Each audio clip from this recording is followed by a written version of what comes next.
tellement humide aujourd'hui, même mes poils de cul sont en train de friser. Allons-y, je vois. Oh, incroyable, hein. Faut le voir, hop. Non. De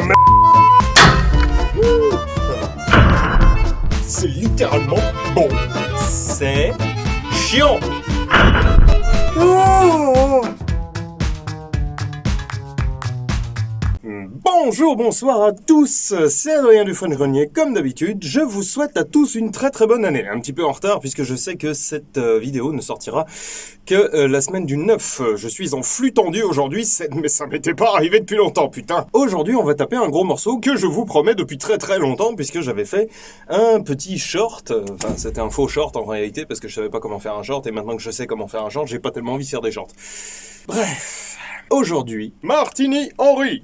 Alors, Martini Henry. Pourquoi donc déjà que ce nom? Eh bien tout simplement, c'est le nom de ces deux inventeurs. Donc Martini, qui est un petit Suisse de son état, qui a inventé le boîtier, qui pour moi est globalement un boîtier à rapprocher du rolling block dans le sens où c'est pareil, il est quasiment indestructible. En réalité, si les parois du boîtier tiennent, la culasse tiendra toujours, parce qu'elle est gigantesque, et comme vous pouvez le voir, elle est parfaitement rectiligne, elle est parfaitement alignée à la chambre, ce qui veut donc dire que tant que l'arrière tient, vous pouvez lui faire tout ce que vous voulez, le seul truc qui va casser, c'est le canon. Et Henry, écossais, lui, de son état, a créé le canon, et notamment les rayures qui sont extrêmement reconnaissables sur un Martini Henry. Déjà, ça me fait quand même marrer qu'une arme anglaise, qui est globalement la nation, avec la France, qui a le plus fait chier le monde dans l'histoire, ait été fait par deux Gus qui étaient de nations radicalement opposées. C'est-à-dire que les Écossais étaient plutôt de notre côté et les Suisses, globalement, sont du côté de personne. Enfin, si, ils sont du côté du pognon. Je suis désolé pour les Suisses qui nous regardent, c'était pour la blague. Alors, le Martini Henry, qui date, si ma mémoire est bonne, de 1871, a été globalement le successeur du Enfield 53. Et donc, ils sont passés directement du chargement par la bouche, c'est-à-dire du cap and ball, au chargement à cartouche. Ce qui est quand même pas mal. Généralement, on a eu quand même des petites hésitations, des petits machins. Nous, on a fait les tabatières, par exemple, qui était une espèce de demi-mesure entre chaque. Enfin bon, bref. Pour moi, le Martini Henry, c'est quand même un des trucs à avoir dans le sens où c'est un système qui est unique. C'est-à-dire, c'est comme le rolling block, la culasse Moser, la culasse Winchester, même si ça me fait chier. Mais enfin bon, bref, c'est quand même relativement unique. Donc vous avez ce très long levier, qui normalement n'était pas aussi long, mais quand on s'est aperçu que la culasse de temps en temps bloquait, surtout dans les pays désertiques où les Anglais allaient un peu foutre la merde, et ben on a rallongé ça, ce qui permettait d'avoir un effet de levier plus long. Ça a arrangé le côté bloqué, mais ça a pas arrangé le reste, parce que, alors déjà esthétiquement, c'est quand même un peu zarbi, faut bien admettre. Martini Henry, c'est pas super heureux, je dirais presque que c'est moche, mais j'aime bien l'arme, donc je vais pas le dire. Et puis, en plus, quand on a un levier plus long, ben, c'est plus long de charger, etc., etc. Bon, c'est une arme fort sympathique qui chambre, comme vous le savez, ce monstre. Ce monstre, c'est le 577-450 Martini Henry. Comme son nom l'indique, c'est un calibre 45. Là, en l'occurrence, ce sont des rechargés. À l'origine, il y avait un peu plus, il me semble qu'il y avait 5,50 g de poudre noire et une ogive de, je ne sais plus, 400 grammes, je crois. Enfin, j'en sais rien. Qui chargeait là-dedans, et autant vous dire que ça cogne un petit peu. Ça cognait un petit peu. Les Anglais avaient une expression toute faite, c'était « It kick like a mule ». Ça kick comme une putain de bordel de bite de mule.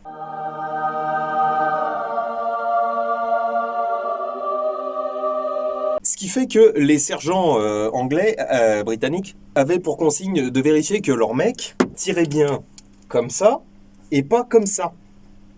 Parce que ça kickait tellement, les mecs, ils voulaient absolument éviter de prendre leur cul dans la bouche. Bon, c'est ce qu'on appelle en littérature anglaise un slug, c'est-à-dire une limace. Parce qu'on a oublié que slug, c'est pas uniquement la balle unique du calibre 12, c'est aussi toute une gamme d'ogives, qui sont donc des limaces, c'est-à-dire faible vélocité, très gros poids.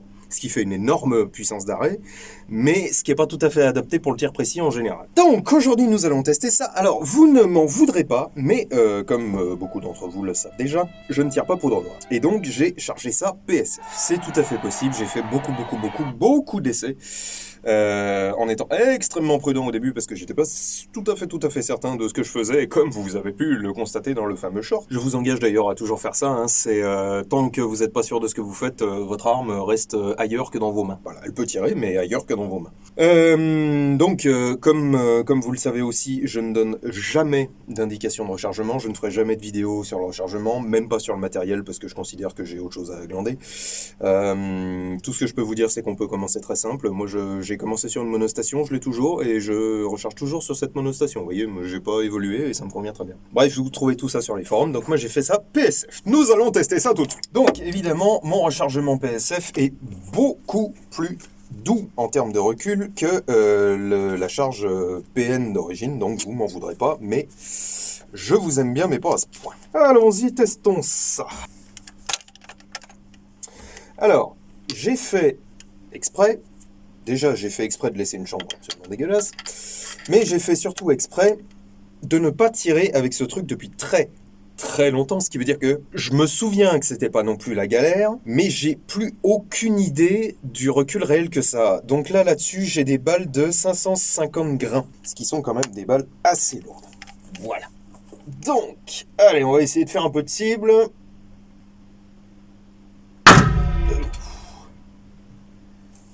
Bon, ça va, mais c'est quand même pas... voilà. Donc, comme vous pouvez le voir, en poussant sur le levier jusqu'au bout, on éjecte la douille. Donc, pour les douilles de 577, vous n'avez pas beaucoup de choix. Moi, en l'occurrence, ce sont des Bertram que j'ai achetés il y a une éternité.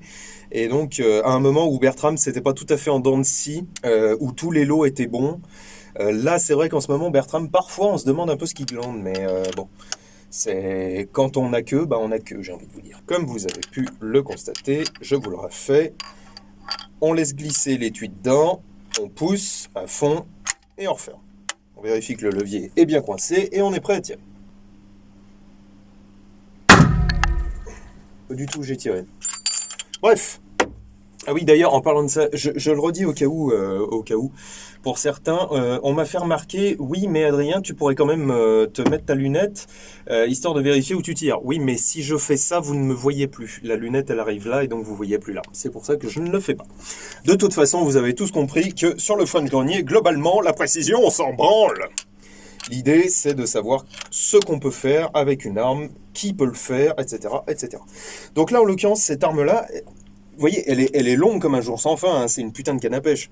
Encore plus quand vous lui mettez sa baïonnette, que j'ai, je crois, enfin je ne sais plus. Donc elle est quand même longue, mais elle est relativement bien équilibrée. Ce qui veut dire que même si elle est lourde, parce qu'elle est lourde, au tir ça va, ça se ressent pas trop, vous voyez, on est plus équilibré vers l'arrière, donc ça, franchement, moi ça va, ça me paraît pas désagréable.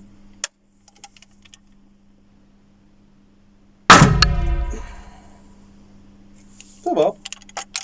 Ça va. Alors bon, en chargement PSF, on est obligé d'éviter de monter trop haut, on est bien d'accord. Mais ça reste quand même des putains d'énormes pruneaux. C'est 500 grains, on est déjà sur les grosses charges du 45-70, hein, pour vous donner une idée. Je vais tenter un gong, histoire de voir à quel point il jarcle. Si j'y arrive. Oh putain. Alors je sais pas si je l'ai touché, mais si ce que j'ai vu décoller à la vitesse de l'éclair là, c'était le gong, putain. Non, je pense pas, je crois que je le vois encore. Mais j'ai vu un truc décoller là, je me suis dit oh merde, c'est le gong. Alors je vais essayer sur le petit.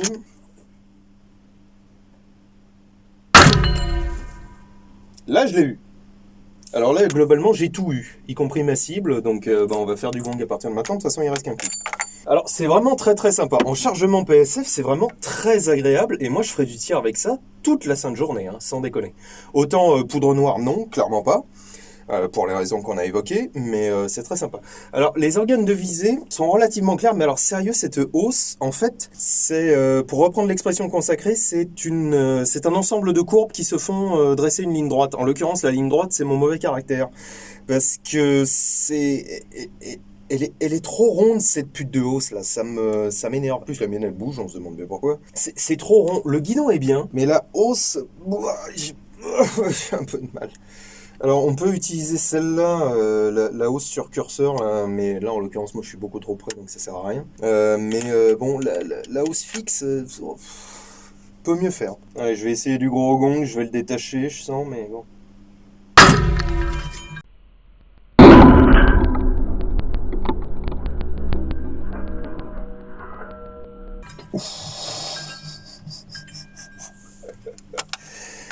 Ouais, bon, voilà, hein, c'est... c'est un gros pruneau quand même, hein. C'est un sacré gros pruneau. Mais c'est très marrant le Martini Henry, moi j'aime beaucoup. D'ailleurs pour ceux qui se demandent comment, parce qu'il y en a qui me posent la question sur diverses armes, alors je réponds tout de suite. Pour désarmer le Martini Henry, vous n'êtes pas obligé de refermer et percuter à sec, ou vous n'êtes pas obligé de le laisser armer, ça va sans dire. Vous l'ouvrez et vous appuyez sur la queue de détente. Et hop, il se referme tout seul. Et il s'est désarmé. Et en fait, l'inertie du levier plus l'inertie de toute la mécanique, ça permet de le désarmer relativement doucement. Alors si vraiment vous voulez pousser, tenez le levier. Bon, enfin bon, moi je vois pas bien l'intérêt. Il suffit en fait d'appuyer sur la queue de détente une fois qu'il est tout. Ah, le Martini Henry, bah c'est super sympa sans déconner, c'est super sympa. Alors celui-là a plein de marquages super nets. Il est de 1887, Enfield bien entendu, Arsenal d'Enfield. Il est multiplement tamponné de partout et je vois qu'il a des marquages en Indie, donc il a dû resservir après chez les volontaires indiens. Il faut bien comprendre que le Martini Henry, comme la quasi-totalité des armes militaires, n'a pas vu un coup d'arrêt à sa carrière au moment exact où son successeur est arrivé, bien entendu. Le Martini Henry a continué à côtoyer le Lee Metford et ensuite les Lee Enfield, sachant qu'en fait c'était soit un fusil d'arrière-garde, soit un fusil de corps secondaire, on va être gentil. Faut bien comprendre que le racisme colonial à l'époque c'était la fiesta et donc on n'était pas nécessairement obligé de leur filer des flingues à la pointe de la modernité. Mais c'est très sympa franchement. En plus c'est des gueules qui sont formidables. J'ai montré à certains d'entre vous, ceux qui me suivent depuis avant YouTube, ma Martini Francotte en plus petit calibre. Je vous la remontrerai parce que c'est vraiment un bonheur absolu.